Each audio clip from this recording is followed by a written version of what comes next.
Hi, Andy. How you doing? Hey Rivo, yeah, good mate, thanks. Yeah, very good.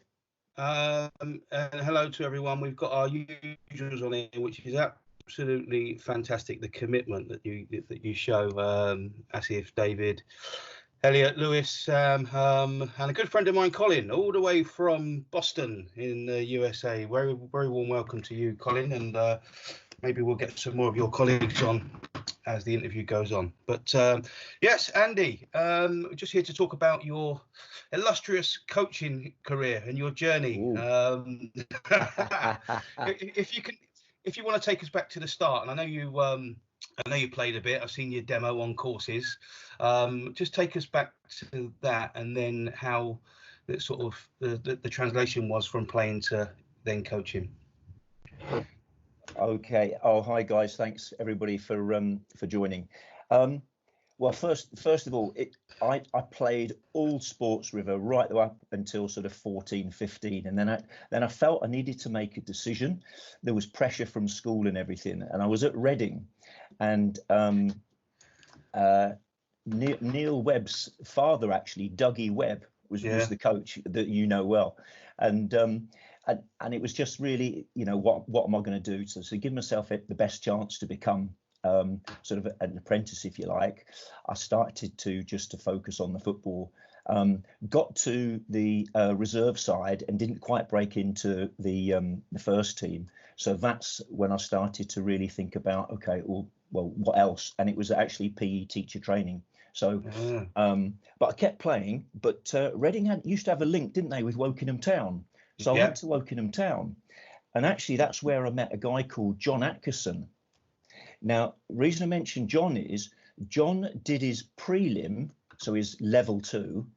Yeah. John did his prelim with Ron Nodes, the chairman of Palace, and that's how I got involved. Wow! But that was about 5 years later, actually, after I'd finished. I'd gone to uni for 4 years. But I went to what's now Brunel. Was it near you, River, wasn't it? Yeah, it was Borough Road University. But I suppose it started. I mean, I did. Being from sort of Reading myself, I did. They called it an action van. It was for local things for kids in the holidays.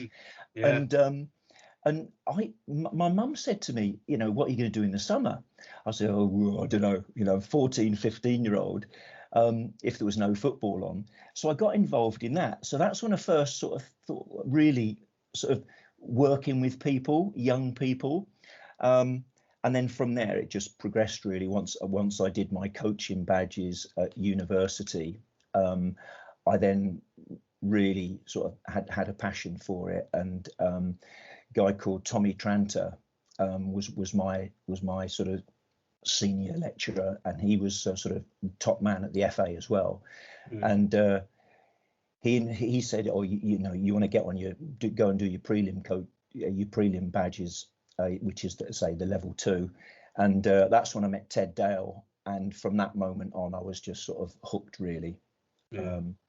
And so got into it, and that's when I met Simon East, who we all know. Right. Yeah. And then we went to North American soccer camps. So it probably started, my coaching started actually without any qualification in the States. So I hadn't done my level 2 until my 2nd or 3rd year at uni.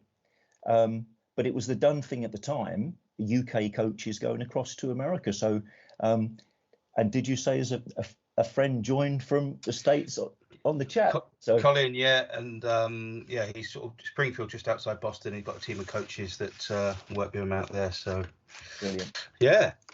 But how did you find that, Andy, going over to the States?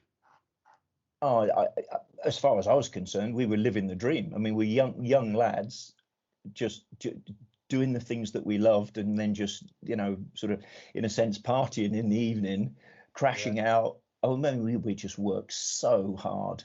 We were playing hard, socializing, and then working really hard.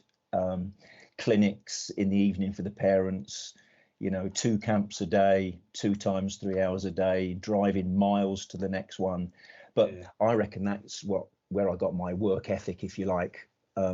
you don't know that you've got that until somebody says, well, you've got to do this, and actually you do it and you love it. Yeah. So no, I thought it was invaluable, because I actually don't think we do enough of that over here to develop the players, Rivo. We don't tour enough. We don't do enough tournaments, in my opinion. It's, if the game is about engaging people and making friends, and why don't we do more of that? Yeah.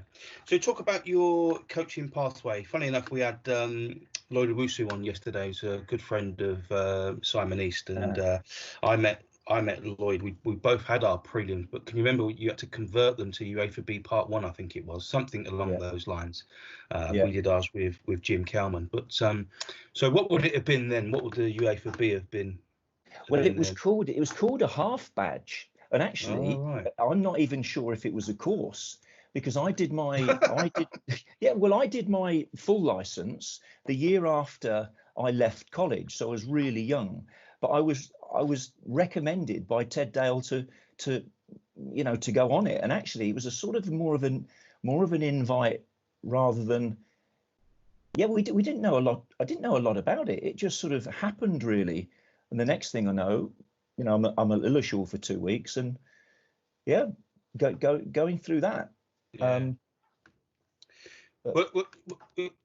As a young coach myself, I was in sort of 16, 17 at the time. It was yourself, Jim Kelman, who sort of delivered a lot of the coaching courses in Reading, where I grew up. But when did you first start sort of working at pro clubs? Because I knew that you were connected with, I think it was Crystal Palace, and then spells at Southampton, Wycombe. So what came first out of the clubs, and what was the role? Well, it was when was it? It was the year that I left college. It was 88 when I did my full badge.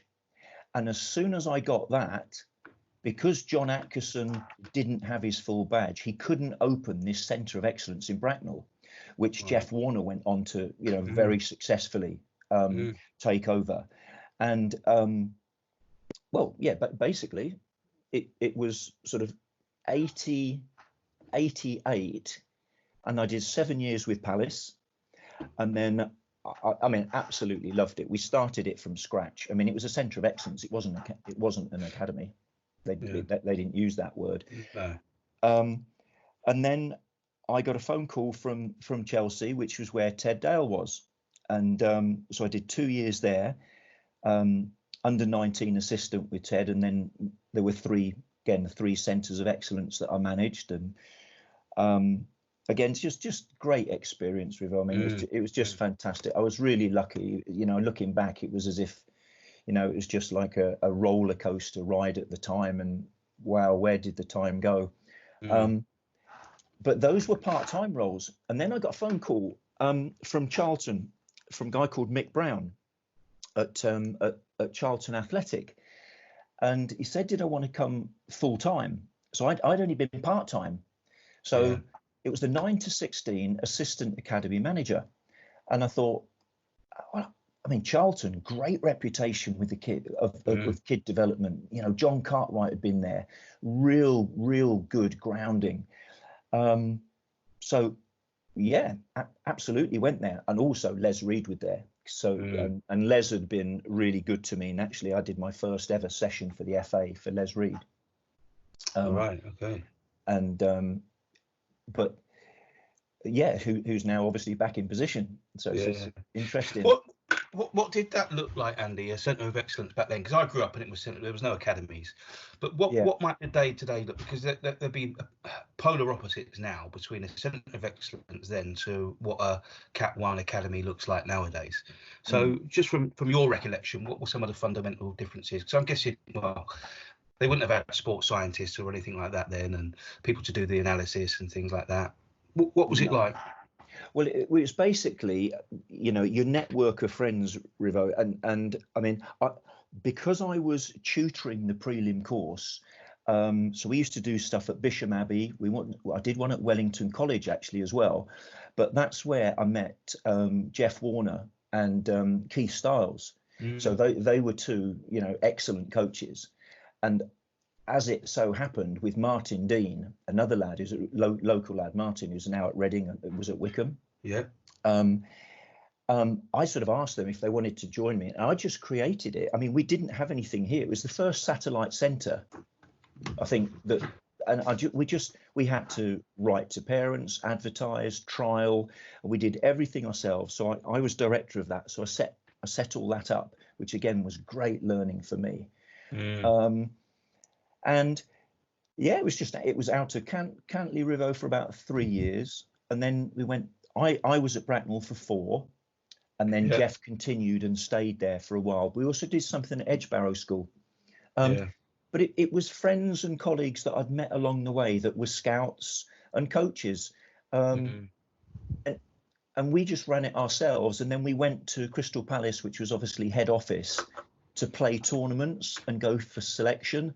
And as you know, because it's our neck of the woods near to the club, you know, Hayden Mullins was the one that you would say, who was scouted by Jeff, was the one that actually sort of came through. There were other lads that got signed, but so Andy Freeman, who's now coaching at the Pigott School where we do our tutoring, good player. Then he went to Reading as well. So Andy was at Palace. David Woosley, local fire officer.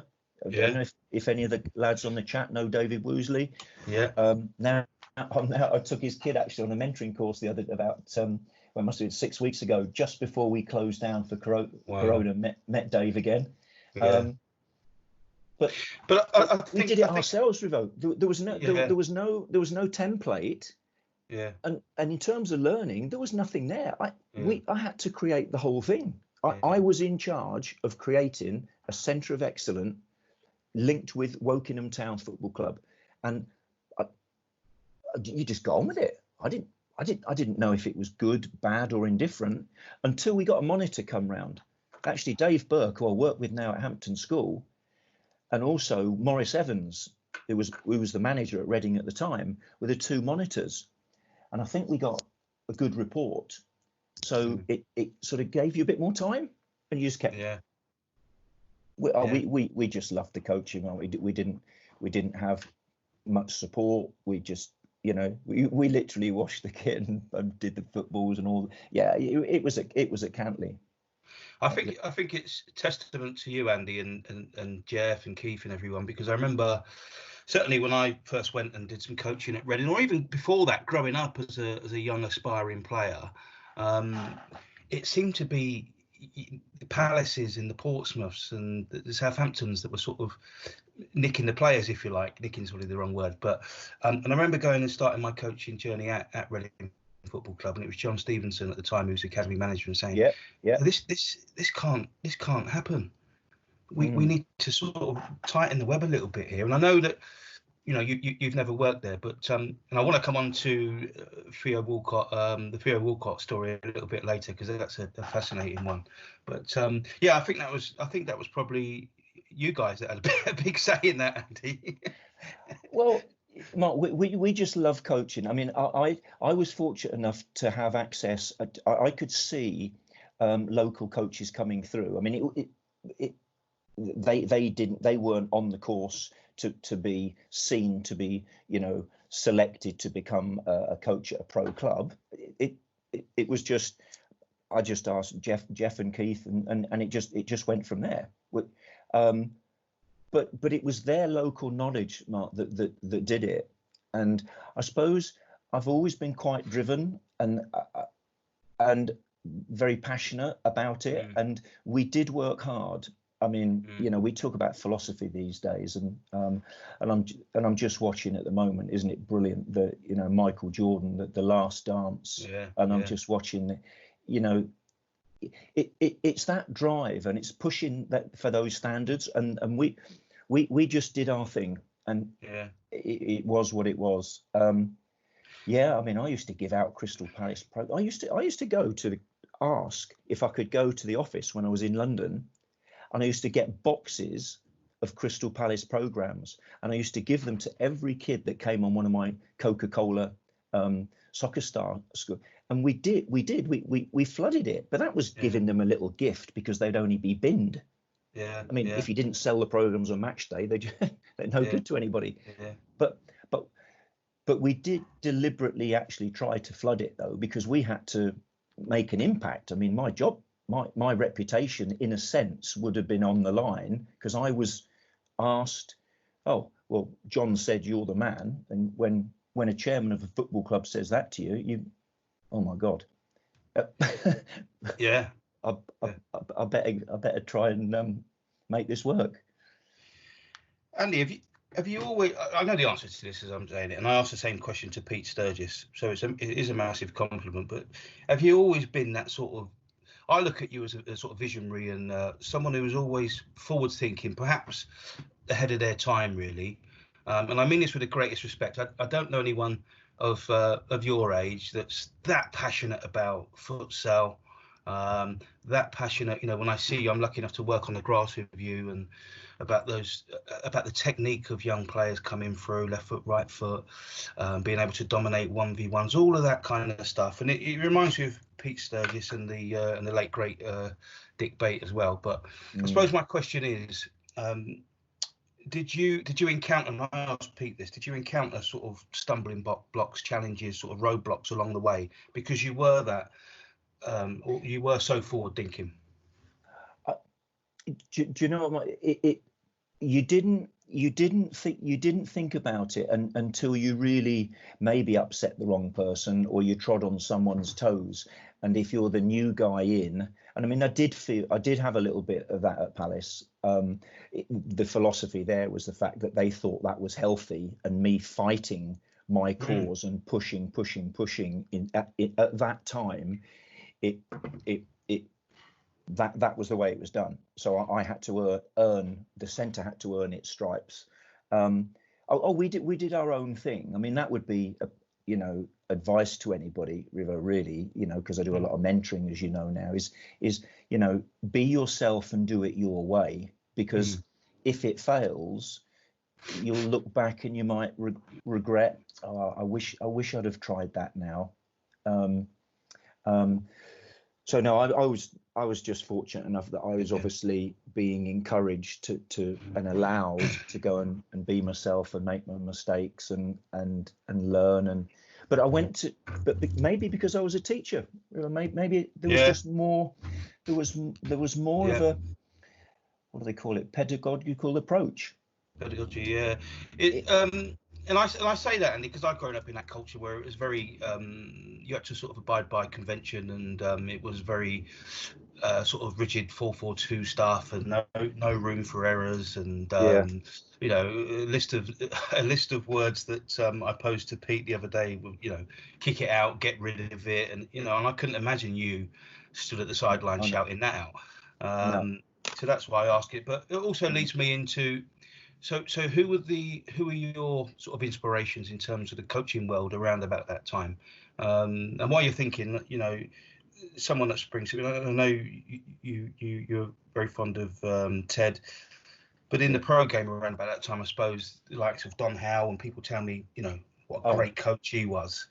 Fantastic. I can remember with Chelsea, with Ted, we went to Arsenal, and David Bentley was the lad who was going to come through and everything. And I can remember, Don, actually trying to support him and help manage him, because he was that maverick, managing the maverick, that little saying that, but no, there were a number of sort of more ex-professional players as well in and around, but my memories really were, because the stuff at Palace was really after school. It wasn't full time. I mean, Gary Stevens, actually thinking about it, Gary Stevens from Spurs was the 17 to 21, so he was the old money reserve team manager at Charlton. Yeah. So he was one.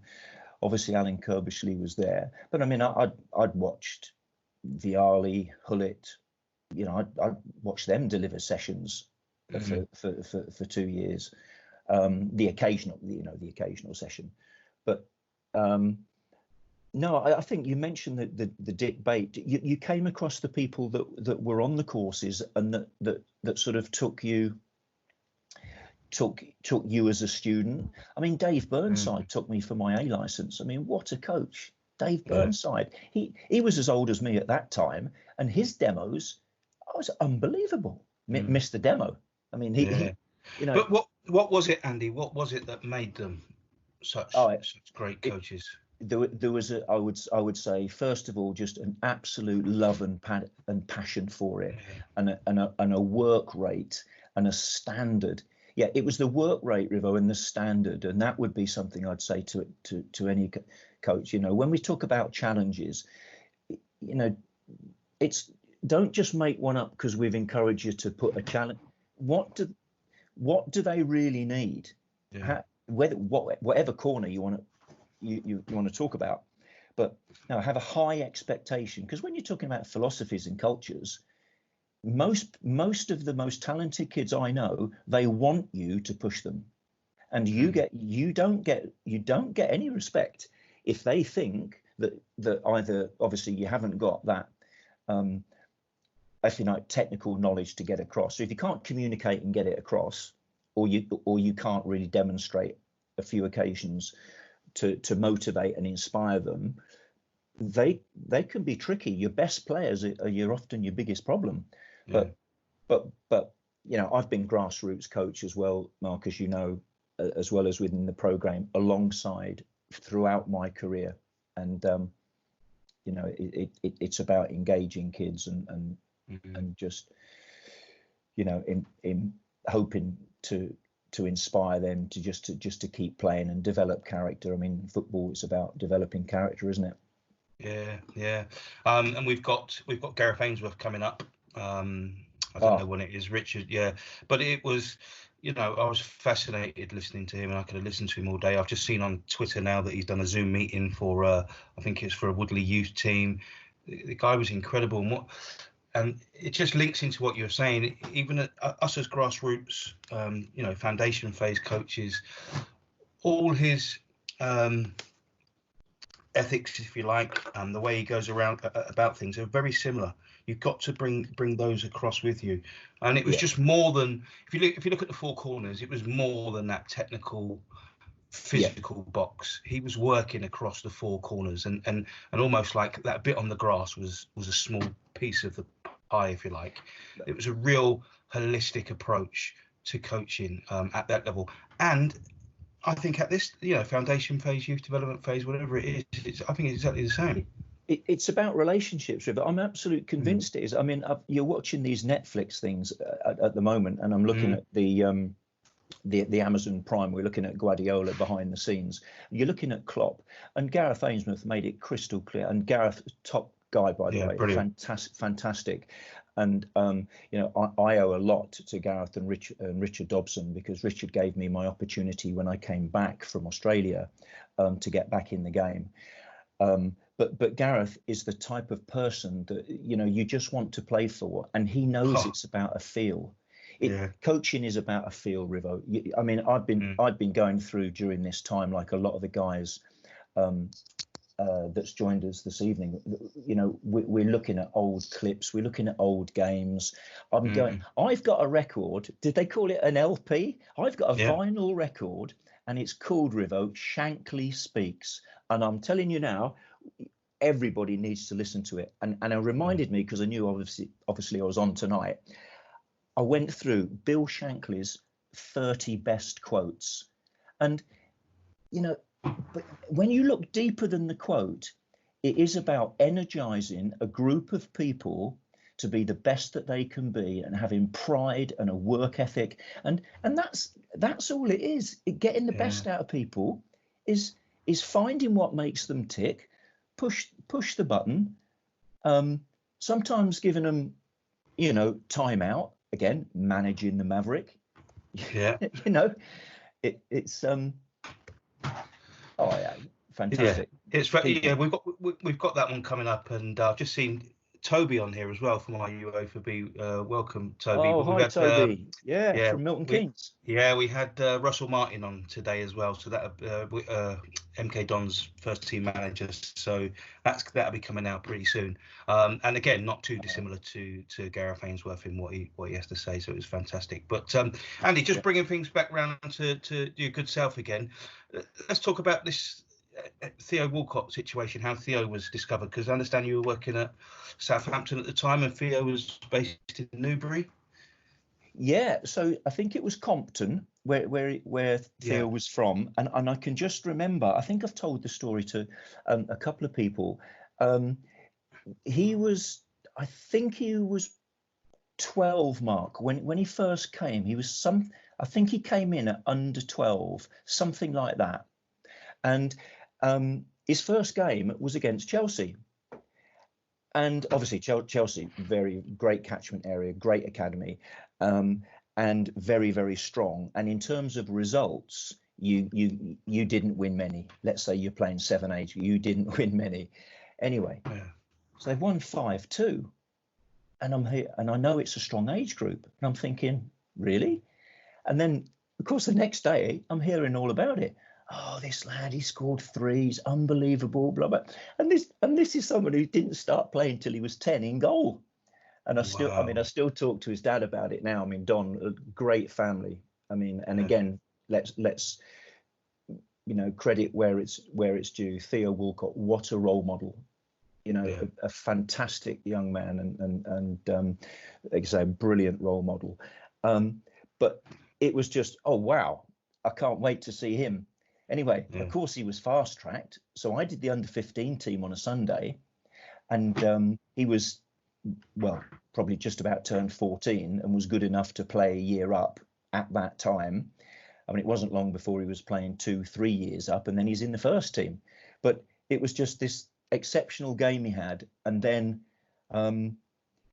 he was moved up a year young, and he was in that squad with Lallana, Andrew Sermon, Martin Craney, and Matthew Mills. You remember Matt, who he's skipper at Reading for a while. Matt Mills, and they were all playing. They were all playing in the same team, and that's when I realised, in terms of the FA's vision, it was best coaches, best players, best facilities, and it sort of started to come together for me. At South, I saw that.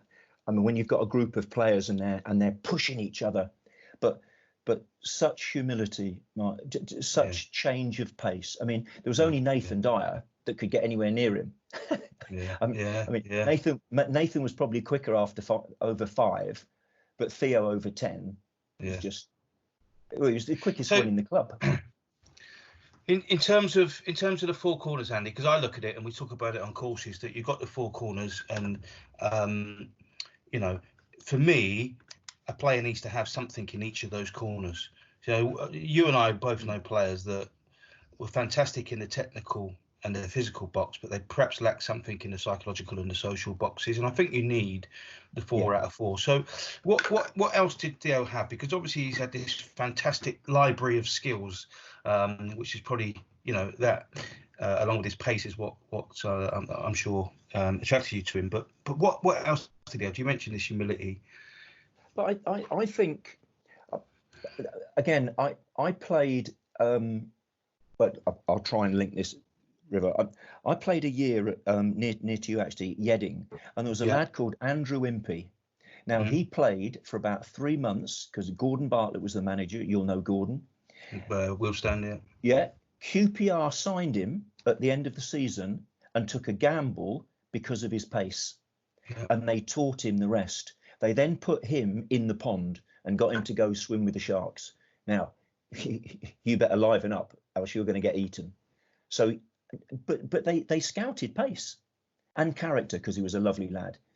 And I think, I mean, with Theo, I just think he was from very early had the full, or the signs of the full package. In terms of it was a humility. There was a respect. There was a work ethic. He would want to train. Never missed a session. never missed a training session.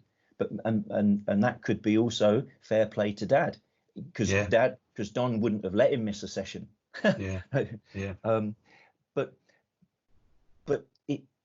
he was coachable, Mark, and I think that psychological, this technical, tactical, you've got to be coachable, or you've got to be an incredible talent. I mean, for me, I look at Paul Gascoigne and I think he was managed. You just had to manage. You couldn't coach that.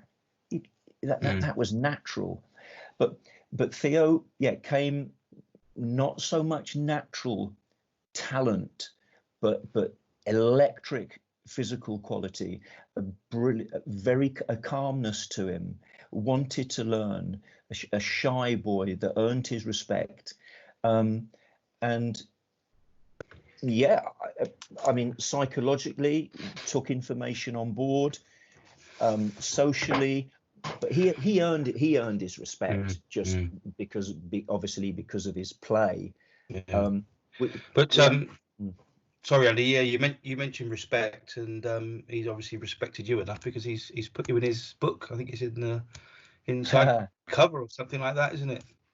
I know, but that wasn't a surprise. It was, in hindsight, it was a shock at the time.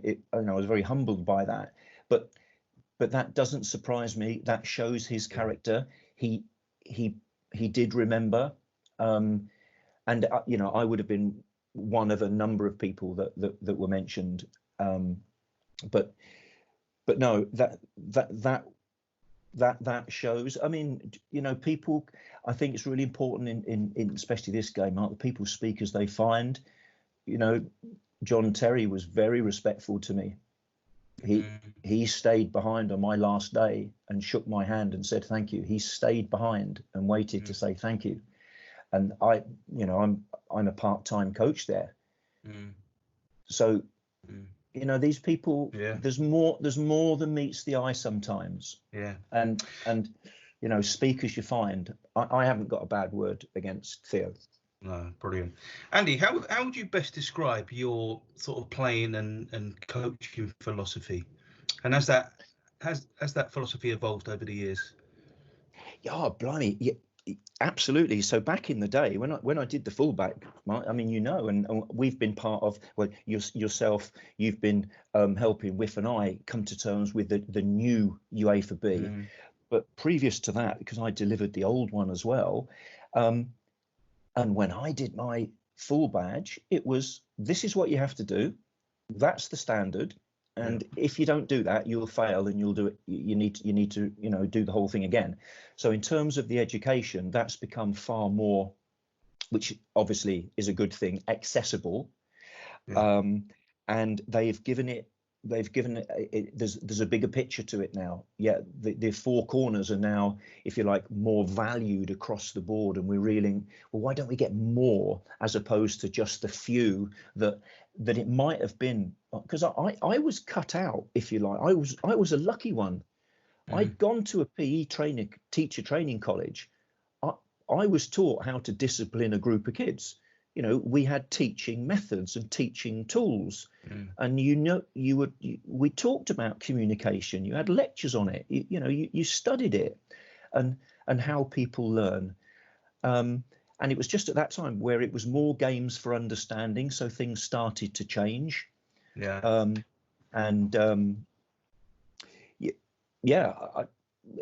just sort of started to evolve, and I think, unbeknown, getting back into the tutoring, my philosophies, and that shaped the way I looked at the process and where were they trying to go with it, and I understood that.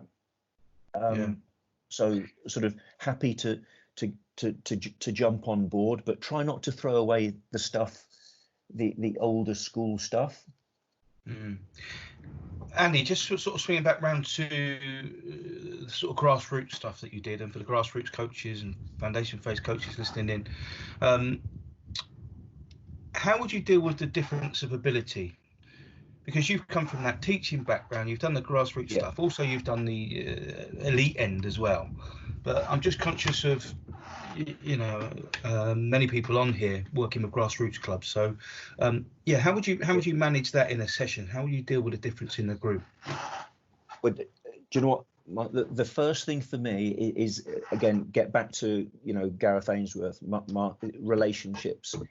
You need to notice. For me, if I were to write a little chapter on what's the most important things I'd pick, it's about noticing and feeding back positively, or feeding back the right information at the right time to the kid. And that might be walking in and he's helping you or she's helping you with the cones, and you're just walking in, having a chat to the car park. That's when you can do as good a stuff as you do on the grass, technical. So you can do your social and psychological, but you need to notice when is the time to go and say the right thing to the right kid, and that can only be experience, or I don't know if it's controversial to say, or is that a gift? Do some people have it in a higher quantity, Rivo, than others? Because let's be honest, we can't all be brain surgeons. We can't all be pilots. We can't all be inventors. But you know what? Some of us might be really good at just spotting what to say and how to say it. It's not what you say, it's how you say it, and it's when you say it. And it doesn't matter whether it's Walcott, Bale, Terry. It doesn't matter whether it's them or it's our kids. It's how I treat my children. I've got to get that right, just to motivate them and keep them do the right thing, educate properly, which I think is what it is. And I think it's, we said it before, but this whole holistic approach to coaching, which is why I'm glad the courses have sort of restructured over the years and evolved. And that's why I think the FA have done a brilliant job, and they are constantly evolving. And it just takes me back to my first experience of a real coach, if you like, with air quotations, but and it was very, very command. I was 16, 17, cold Tuesday, Thursday nights, pouring down with rain. And did I enjoy it? No. But and I'm talking about an A licensed coach. But then I look back on my sort of grassroots team of 7, 8, 9, 10. The coach had 0 qualifications, and all right, it was a lot of constantly type stuff. But my mates were there. We played matches, albeit typically at the end. But I look back on that with great fondness. So it is this. It's everything, isn't it? It's everything. And Klopp. And as I say, just Liverpool at the moment. I mean, why shouldn't we talk about that? And what Shankly was saying about, I mean, he was a socialist. He was about the people. He told the players, "You're playing for the crowd. You owe it to play well for them." And all these messages. And you look at the Barcelona philosophy now, and you look at some of the quotes from other studies across Europe, across the world. It's about developing character and developing the qualities of a person via sport, and keeping them fit and healthy. I mean, the Belgium's vision, keeping children healthy via football, keeping them sane, this mental health stuff, football, walking football. That'll be me soon, Rivo. But just you mentioned Liverpool, and we've been fortunate over this lockdown period, and we've had an array of fantastic guests on, but one of them was Steve Nicol, who Colin, who's on the call, knows very well, who's based in the States now. But he said exactly that when we talked to him, and you'll be able to listen to this soon. But what did you do at Liverpool? What was the training like? And I'd heard a rumour via I think it was Ian Rush on an A licence course that it was mainly 5-a-sides. And he said, you're not wrong, it was 5-a-sides, but you're playing for the badge, you're playing for those fans, you're playing at arguably one of the best clubs in the country, in the world at that time. So do it properly. If we don't do the 5-a-sides properly, then Kenny or Graham Souness, whoever it was, running around the pitch 1,000 times. But that was the standards. And it's also about, I mean, when we look at I'm just seeing Elliot's quote there. Yeah, absolutely, Elliot. yeah, it's the objective is to win, but not until they're the most sporting side and they've played the best football. Absolutely. No, I mean it's about the culture. I mean, again, I'm watching this Michael Jordan thing at the moment, and I'm into the All Blacks, the legacy and their principles, their 15-point principle, how to leave a legacy. And we talk about a legacy, but you look at some of that All Black stuff, and it is social, psychological.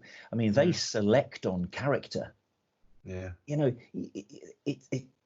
If they're not good enough. Sorry, if they're a fantastic player, but their attitude's wrong, it's not going to happen for them. So, I think the four corners, it's crucial, and because it's the main one for me is managing, as I say, the relationships, and it is managing that maverick, because they're the ones that make the difference, and they're the ones that the people pay to see, Rivo.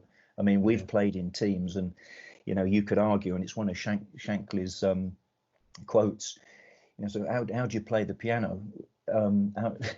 He said, well, you got 8 people to lift it, and you've got 3 that hopefully can play it. And he's saying, how do you build a team? It's like building a piano. It's really interesting. And again, I've watched the Damned United, and I'm looking at Clough, but it's the way they were with people. That is the key thing, and it doesn't matter, and this is where the FA is for all. It doesn't matter religion, sex, gender, age. It is about engaging that person, and you're right, River, because I was in some of those sessions as well, and you're just battered for 45 minutes. They just run you to death, and then for 45 minutes you go and have a five-a-side. But but you mentioned someone else there, Brian Clough. By all accounts, I don't think he was the best coach in the world, and he always had good people around him. But I don't think that's where his skills sort of lied. He was a real people's person, and you get the impression that people just run through a brick wall for him. I worked with the chief exec who was at Derby with him many moons back, and they all sort of turned up for work at 9 o'clock expecting to go into the offices, and he just had this big double-decker parked outside, and he said, get on, we're shutting the club down, we're going to the seaside.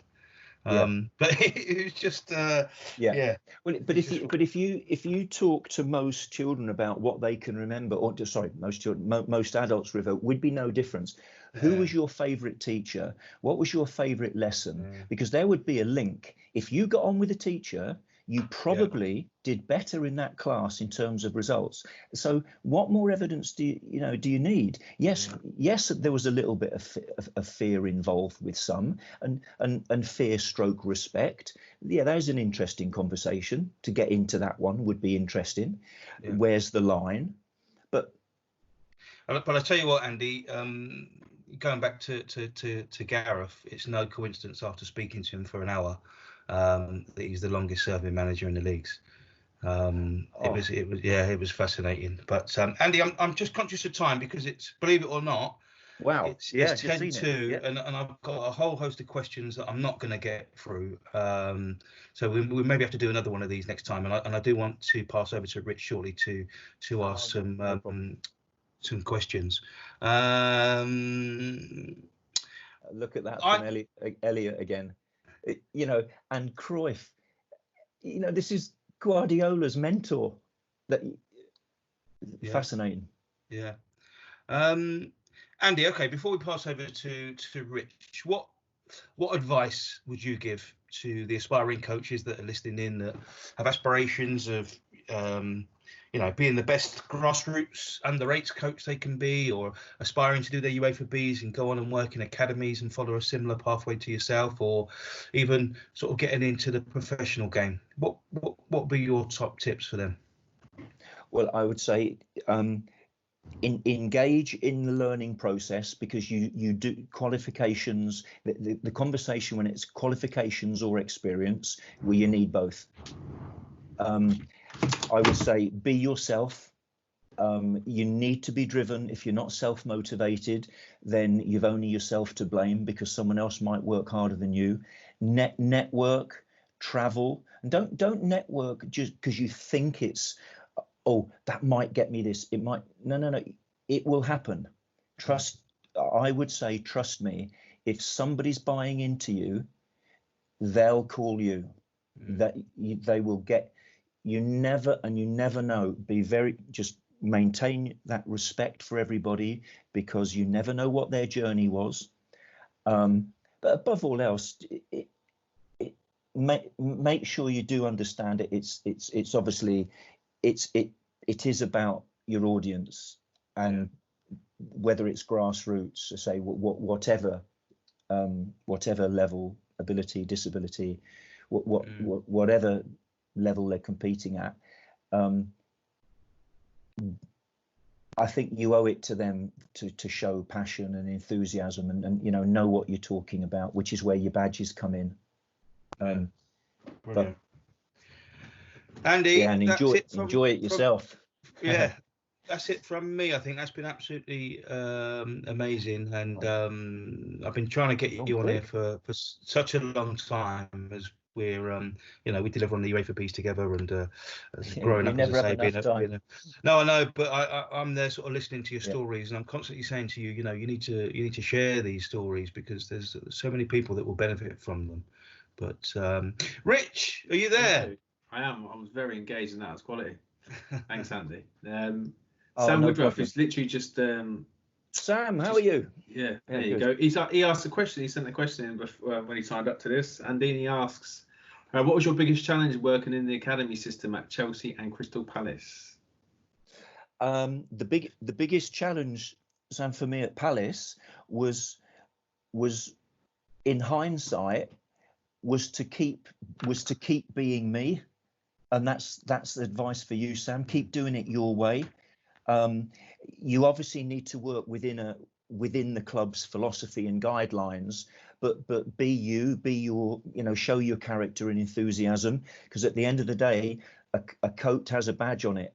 Inside that coat, inside that badge, that's what it's all about. It's your character, and you need that character, the strength of character, when the going gets tough, and there's people that have got a different view on it. But you've got to know where you stand, and you've got to be you. And I think I have mellowed, and I think I must have been probably stronger than I thought I was to get through. I mean, it's not easy. It's not at that level. There was a lot stacked against us. We were ridiculed being over here. Trust me, at Crystal Palace, we were not. It was not a comfy environment.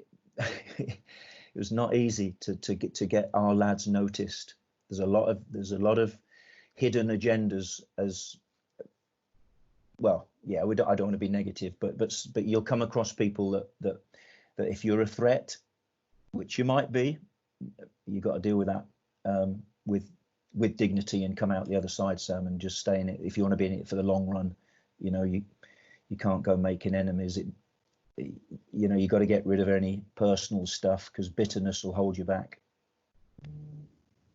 Cool, thank you, Andy. Liam asks, how can we get more opportunities for grassroots coaches to move into the professional game, those that maybe haven't played at academies or at a decent standard? Well, I would say, Liam, for that one, again, the importance of your character and your drive and determination to be respectful in everything that you do the right things, go on courses, do your CPD, keep yourself up to date, so you know that you have the right, or you feel that you have the right to obviously join in these conversations. Ask if you can observe. Just try and connect with as many people that as you can. Obviously, trust yourself.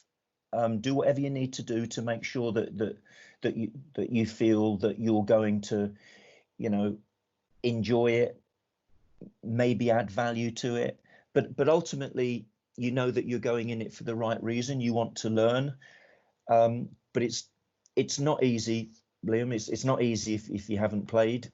or you're not known. But I think with integrity and asking the right questions, I mean, it's a good question. But if you meet the right person that can relate to you, Liam, it's back to relationships. You could bump into, I tell you now, you bump into Gareth Ainsworth in Costa Coffee in Wokingham. Sorry, Gareth, they'll all be going there now. He'll chat to you. Liam, you never know where that conversation might go. Yeah, I don't know if there's a really good answer for that one, though. I suppose every journey is different, isn't it, Andy, as well? Yeah, I mean, when I say networking, this thing about, Liam, who you know, people can help you open doors.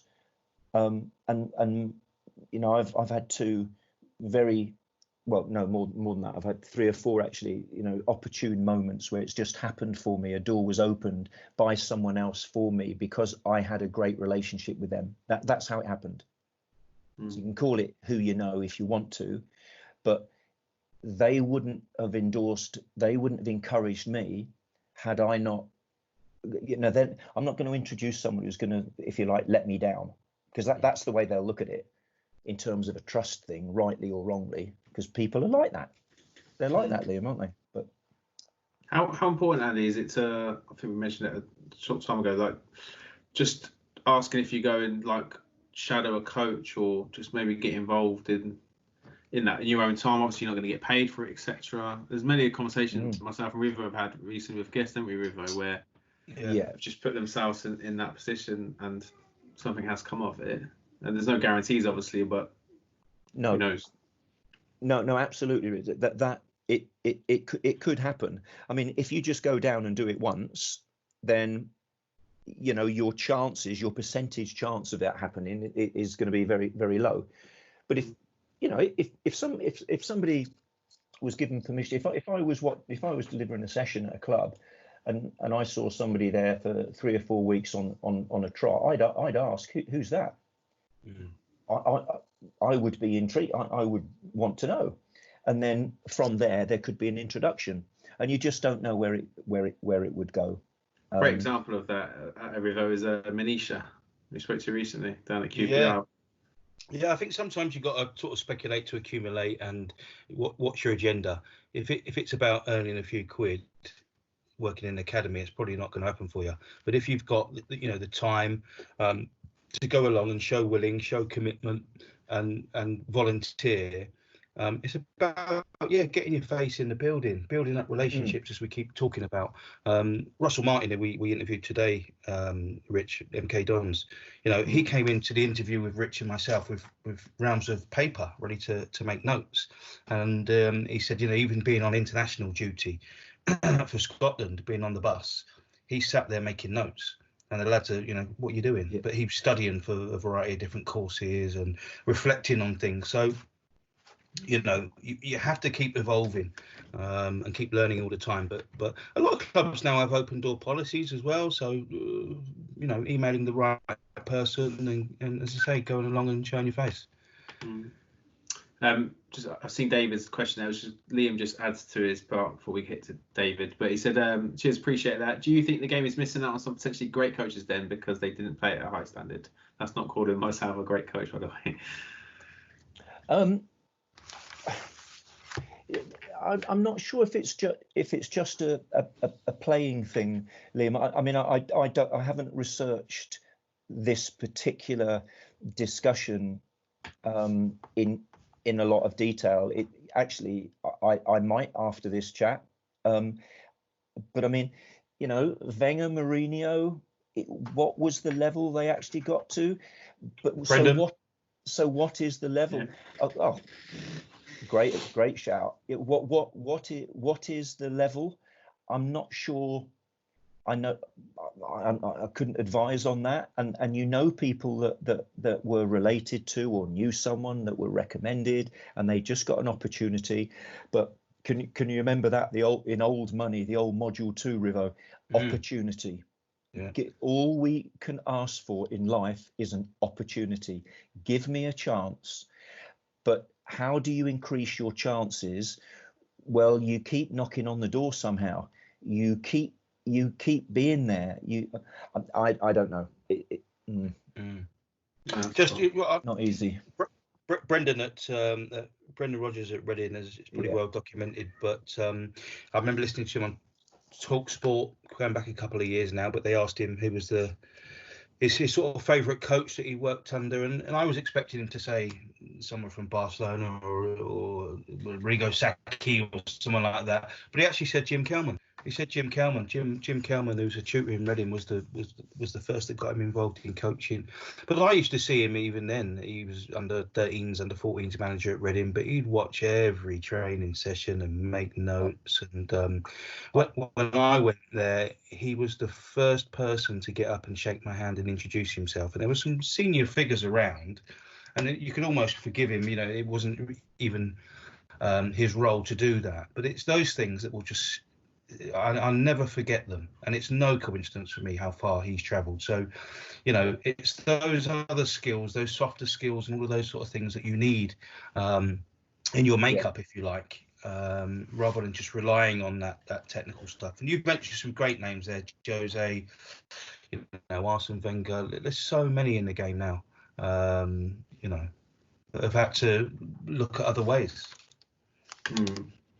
Yeah. Thanks, Chelsea. Yeah. And keep going, Liam, mate. Who knows? Yeah. David asks, what needs to happen to get futsal taken up by more local leagues and keep us playing more regularly during the winter? Mr. Futsal. Well, I was going to say over to Mr. Barks and Bucks. I'm going to return. What needs to happen to get more futsal taken up by local leagues? Right. So, the thing is, David, I would have, unless I were on a committee, which I'd be more than happy to obviously join and have a point of view and support that there should be more futsal.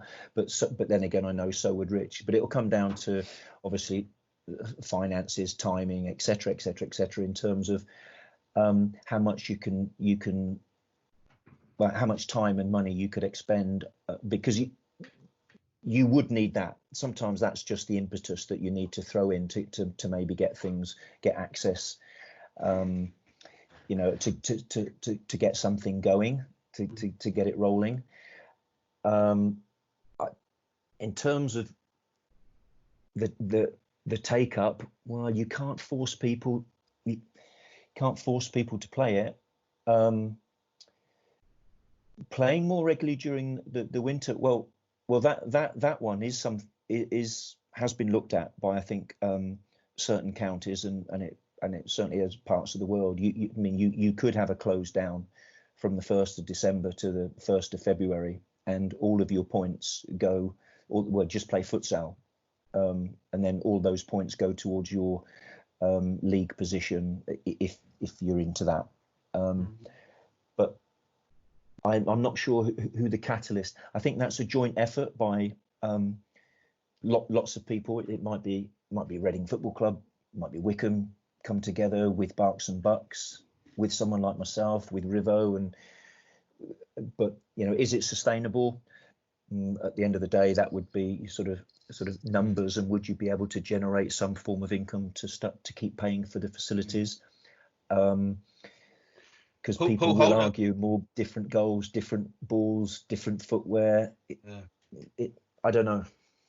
Just on that, Andy, I was on a call today, and Paul Holder made a really good point about why does it seem that it's just sort of geared to the foundation phase futsal, you know, when youth development phase, you know, are going to be great sort of beneficiaries of it as well, especially after growth spurts and things like that. But even in my mindset, I was kind of like, oh, well, that time's gone now, or I wish I had my time again. I would, you know, at 7 or 8, I would have played futsal. But yeah, why not introduce it? Carry on. Yeah, I mean, it might be something, Rich, that if there was enough interest on a poll or something that the county might look at, or counties might decide to look at as an option. Does it go to a committee vote? It's like anything else. Other than that, you know, Dave, if you can block book a venue, and if you can say to the parents that you think there's value in it. I guarantee you'll probably find other clubs within this area, definitely, that would be up for that break. Now, I would say they would go for it. There's enough individual coaches I know that are coaching it mainly foundation ages that would probably do that. They would buy into that. But whether you could make a league of it, I'm not the man. I don't know. Dave, you got my email address, mate. Just drop me an email and we'll talk. I'm not the right guy either, but I'll put you in touch with the right person. Certainly. There's no more questions, Andy, but I've got a question. And this could be a very short answer. Could be the word no. Did you ever cross paths with Gareth Bale while you were down at Southampton? Yeah. So Gareth was the same age group as was he? He was either Adam Lallana or it was Theo Walcott's age group. But he trained at Bath University. So he came up from Wales because Southampton was too far. So they had a satellite centre at Bath. And an interesting one, and whatever people say, Rich, and there's I'd like to think I'm honest. There's my honesty. I didn't coach Gareth Bale on a weekly basis. Gareth played in my teams because I was the manager on the weekend. But in terms of coaching Gareth Bale, I would have had, let's say, 25%, 75% of that was from the lads, and every credit to them, that worked every night at Bath University in a sports hall. Bale was made in a gym in a sports hall and at his school. What a great sporting school! If you know the history, he went to a top sporting school because he could have played rugby. He could have played high level rugby. But again, in terms of characters, because I'm that school teacher by nature. Again, Rivo, it's back to that social psych. I made sure they, I would say this, maybe it's not coming across as humble, but I made sure they behaved, and they were good lads because they had a chance, and as long as they stayed on track, and a lot of players are like that, but they had it. To be fair, I mean, I wish I'd have been able to watch him more often, because I'm sure he was a joy to watch growing up. Imagine him at 11, 12, 13. I never saw that. I was under 15 and under 17 and 19 assistant managers and rotated it. So I didn't see him until he was 14. But I mean, one little story, Rich, on that was just, we struggled. There were 2 injuries, and I think it was a bad day. There was an accident as well, one of the lads, and we ended up with just 11 players, and we played a game. I can't remember who it was now. It might have been Watford, actually. It was going that way. And I had 3 trialists because, the academy system. As a coach, I didn't know what my team was until sometimes Saturday afternoon. So there would be kids that would come in on trial, start their 6-week trial, or be going through it. Well, so I've got 3 left-sided players, and I'm thinking, right, so who are we going to move around? How are we going to see the best from them? Because it's only fair that I see the best. So let's say it's your lads come in on trial, Rich. He needs to play in his position to give him the best possible opportunity. Otherwise, I am not doing my job as a coach there. I'm not giving a kid a chance, am I? So I'm thinking, right. And I just literally walk in. I said, Gav, would you mind playing at the back today? No problem. And that, no problem. What? Not an issue. Every single challenge that was put in front of him, no problem. And that's when people really started to, hey, hang on a minute. You can play him anywhere. He works and works and works. Beautiful left foot. He's winning every yo-yo test. The only thing is he doesn't say anything. It's just a quiet boy. But no. But again, and a great family, Rich. Great again.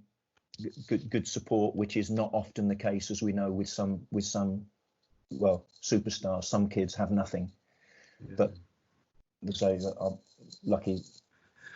Fascinating, mate. And what a career both him and Walcott have led. Scoring over a kick in the Champions League final. I can't get much better than that. Just a couple of comments to finish on before I hand you back to Rivo to close it. But it says, David says, will do. Thanks both. I think everyone sees the benefits of our players in the age groups we coach. It would be so good to see it played more often in terms of futsal. It would be great. So it'd be great to see more played. Liam says, we do it when pitches become waterlogged and unusable. Just arrange indoor games with other teams, mixed between futsal and normal football. So that's good. That's decent. Dave G, who I think is Dave Goodwin, heard a lot of Andy stories on coaching courses over time, but always more there to listen and learn from. Hope you're keeping well, Andy. So thanks, Dave. Oh yeah, hi Dave. Yeah, hope you're well. Yeah, if it's not Dave Goodwin, then it's hello, Dave. Rivo. No, just thank you, Andy. Thanks ever so much. As I say, I'm the lucky one, really. I'm the sort of recipient on courses, and I can sort of learn firsthand from your expertise and knowledge. But I'm delighted that you were able to share it tonight. That's fantastic. Yeah. It's my pleasure. No, thanks for the opportunity. Thank you. Thanks, Andy. And just Andy did a CPD session on Saturday, which is on our website if you want to go and view that. It was really decent. Thanks again, Andy, though, for tonight, and Rivo. Coming up tomorrow night, as we close, is the panel with Mr. Rivers on it. Mr. Boyce is back as well. Emerson Boyce, yeah. Great value last week. Yeah. So join us at 8 o'clock tomorrow, just after 8:05. And we're just trying to pick a best 11 out of Arsenal from the Invincibles and Man United treble win in '99. So it should be interesting. But thanks for tonight. Thanks for everyone for tuning in. Thanks, everyone. Really appreciate it. Yeah, thank you, guys. Take care, everybody. Look after yourselves and speak to you soon. Cheers, guys.